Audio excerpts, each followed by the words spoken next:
कैसे हो आप सब। स्वागत है एक बार फिर से आप सभी का आपके अपने YouTube channel knowledge for destination पर। तो जी हाँ गाइस, बात करेंगे आज की फटाफट खबरों को लेकर। तो ये जल्दी से जान लेते हैं आज की खबरें कि कौन सी खबर कहां से आई है। तो सबसे पहले खबर अम्बाला से, वेतन को तरसे एनएचएम कर्मी, रक्षाबंधन पर काली राखी बंधवा कर जताएंगे विरोध।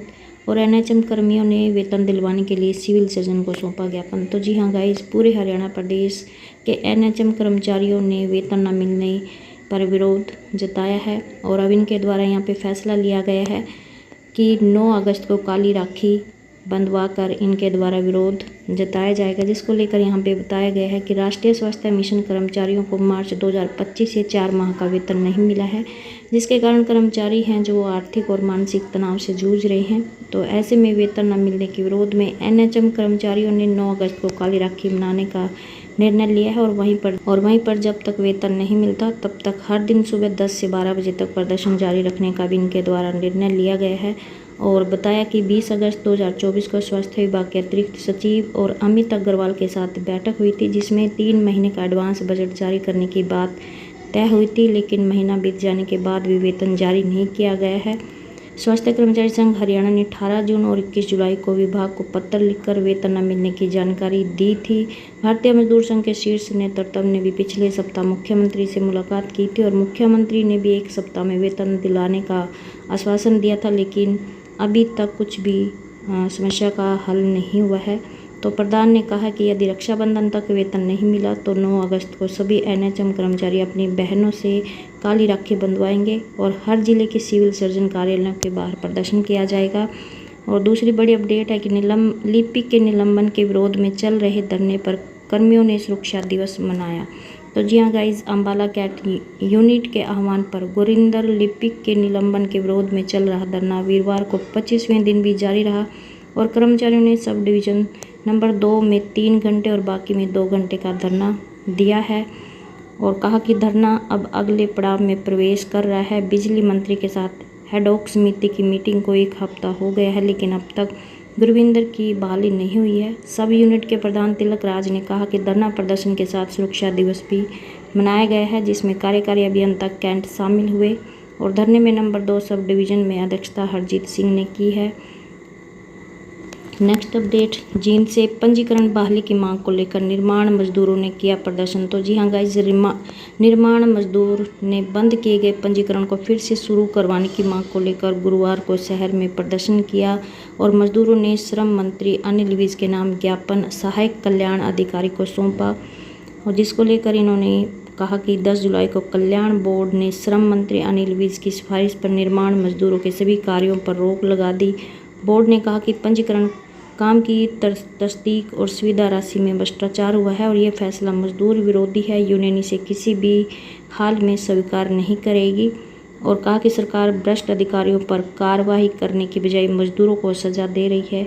मजदूरों के 3 महीने से पूरे आवेदन जांच के नाम पर रोके गए हैं।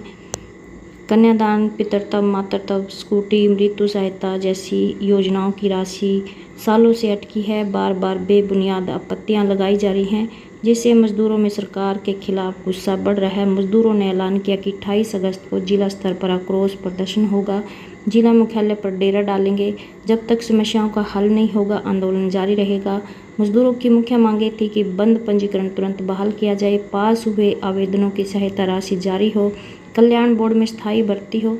तो धरने में बीटू, कश्मीर, इग्राहा, सीलू व अन्य मौजूद रहे। नेक्स्ट अपडेट, पानीपत से शिक्षा मंत्री से मिला mid day meal workers union का प्रतिनिधि मंडल, मांगों को लेकर ज्ञापन सौंपा। 19 को फिर बैठक। तो जी हाँ guys, mid day meal workers union Haryana का प्रतिनिधि मंडल शिक्षा मंत्री महिपाल डांडा से मिला और उन्होंने अपनी मांगों को लेकर ज्ञापन सौंपा है।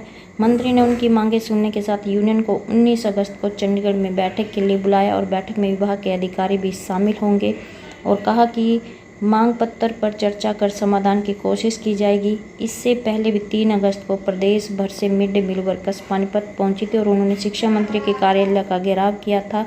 मंत्री ने 7 अगस्त को यूनियन को बातचीत के लिए बुलाया था, जिसको लेकर राज्य प्रधान राज रानी और महासचिव जय भगवान ने कहा कि मिड डे मील वर्कर्स की लंबे समय से अनदेखी हो रही है। कई महीने से मानदेय भी नहीं मिला है, वर्दी का पैसा स्कूलों में नहीं पहुंचा है, मानदेय में लगातार कटौती हो रही है, वर्क को साल में केवल 10 महीने मानदेय मिलता है, जबकि काम 11 महीने लिया जाता है। तो इनकी मांग है कि शिक्षकों की तरह 12 महीने वेतन मिलना चाहिए, जो कि 26,000 रुपये से कम नहीं होना चाहिए। और कहा कि करीब 30 साल से योजना चल रही है, लेकिन सेवा पूरी करने पर वर्कर्स को 1 रुपया तक नहीं मिलता है। ड्यूटी के दौरान खाना बनाते समय हादसे होते हैं, जिसमें कई बार वर्कर्स की मौत हो जाती है, लेकिन फिर भी कोई आर्थिक मदद नहीं मिलती है। इस मौके पर उपाध्यक्ष गगनदीप, सुनीता व अन्य मौजूद रहे। नेक्स्ट अपडेट सिरसा से होमगार्ड जवानों की समस्याओं को लेकर मुख्यमंत्री से मिला प्रतिनिधिमंडल। तो जी हाँ guys, all India home guard welfare association के राष्ट्रीय अध्यक्ष रघुबीर सिंह दहिया के दिशा निर्देश अनुसार राष्ट्रीय उपाध्यक्ष चंद्रपाल तंवर की अध्यक्षता में एक प्रतिनिधिमंडल जवानों की मांगों को लेकर मुख्यमंत्री से मिला। चंद्रपाल तंवर ने बताया कि जिला पंचकुला में आयोजित शहरी आवास योजना के कार्यक्रम के दौरान हरियाणा होमगार्ड के जवानों की किराया माफी की मांग की गई है। इसके अलावा मुख्यमंत्री को बताया गया कि काफ़ी जवान सिरसा, हिसार, फतेहाबाद, दादरी, नारनौल, रेवाड़ी, रोहतक के होमगार्ड जवान गुरुग्राम और फरीदाबाद में ड्यूटी करते हैं, लेकिन जवानों को मात्र एक दिन का 788 रुपये ही मानदेय दिया जाता है। काफ़ी हिस्सा इनका आने जाने में ही खर्च हो जाता है और उन पर अनावश्यक आर्थिक बोझ बढ़ा हुआ है। चंद्रपाल तंवर ने कहा कि हरियाणा में 12,500 से ज़्यादा होमगार्ड जवान हैं और जितना भी पैसा पुलिस के जवानों से या एसपीओ जवानों का काटा जाता है, उतना ही मासिक पैसा होमगार्ड के मानदेय जवानों से काटकर उन्हें बस किराए में छूट प्रदान की जाए। तो मुख्यमंत्री ने इन तमाम मांगों पर सकारात्मक आश्वासन दिया। आगे नेक्स्ट अपडेट, सोनीपत से 9 माह का बकाया मानदेय की मांग को लेकर आशा कार्यकर्ताओं ने दिया धरना। तो जी हाँ गाइज, लघु सचिवालय परिसर में बुधवार को आशा कार्यकर्ताओं ने भी अपनी मांगों को लेकर धरना दिया और इस दौरान 5 सदस्यों के प्रतिनिधिमंडल ने अपनी मांगों का ज्ञापन अतिरिक्त उपायुक्त लक्षित श्रीन को दिया। प्रतिनिधिमंडल में बताया कि 9 महीने से आशा कार्यकर्ताओं को मानदेय नहीं मिला है। यह समस्या केवल सोनीपत में ही आ रही है। सिविल सर्जन कार्यालय में मानदेय से संबंधित जो भी कार्रवाई कार्यालय को करनी होती है, उसको समय पर नहीं किया जाता है। गुरुवार से सिविल सर्जन कार्यालय पर धरना शुरू किया जाएगा। उनकी मांग है कि रक्षाबंधन पर्व से पहले बकाया मानदेय का भुगतान किया जाए।